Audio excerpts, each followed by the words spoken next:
Maya-maya't ay nanawagan ng minority bloc upang mag-resign si Senator Alan Peter Cayetano, kasalukuyan naging Senate President.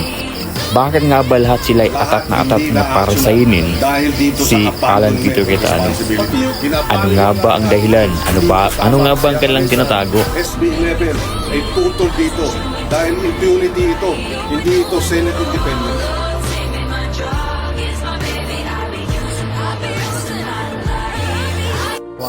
Sa kabila ng lahat ay naging kalmado lang si Senator Alan Peter Cayetano. Ang kanyang plano'y tuluyan na ang Blue Ribbon Committee na imbestigahan ang tungkol sa flood control scandal na naganap na korupsyon sa mga politika. Maliban dyan, bakit nga ba kapag suspended ang hearing, gusto nila agad mag-resign si Alan Peter Cayetano? Paano kung nag-walk out sila? Reaction nyo sa ginawa ng majority? Unang-una, violation of the rules to dahil hindi naman pwedeng suspindi ang at i-cancel. Alam naman natin na walang ibang ginawa si Senator Alan Peter Cayetano kundi suportahan ang kailang kapwa senador.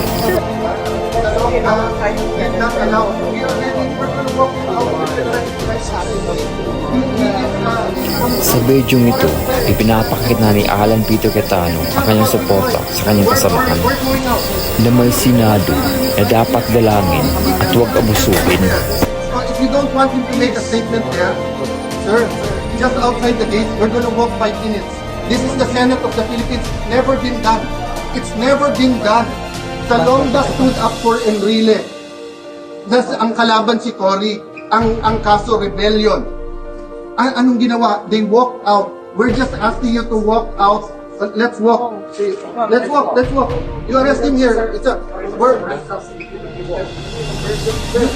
Sir, you can. This is the Senate. This is the Senate. Sir, this is the Senate. Not for me.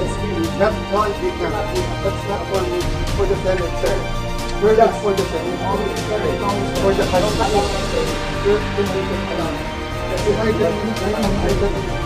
Right outside the door. Right outside the door.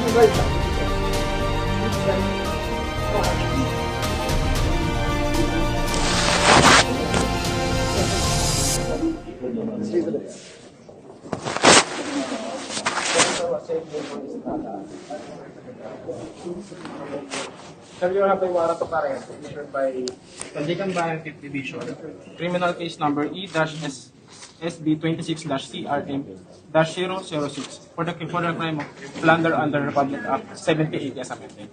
Signed by Honorable Zaldi B. Trespeses, Chairperson of Association. Sir, being accused, you have also rights. May karapatan ka manahimik at magsawa ng kibo. Ano man ang iyong sabihin ay maaaring gamitin pabor o laban sa iyo sa kanyang mga hukuman. May karapatan na ka rin kumuha ng sarili ng abogado o tagapagtanggol nang naayon sa iyong nakita. Kung wala kakayahan, ang pamahalaan at pagkakaluban ka nito ng isa. Lahat po pa ng mga karapatan nyo sa rin na unawaan.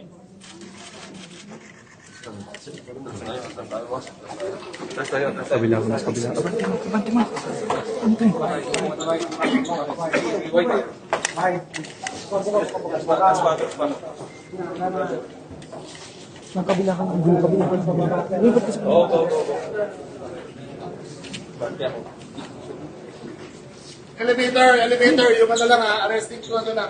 Baba, takbo baba.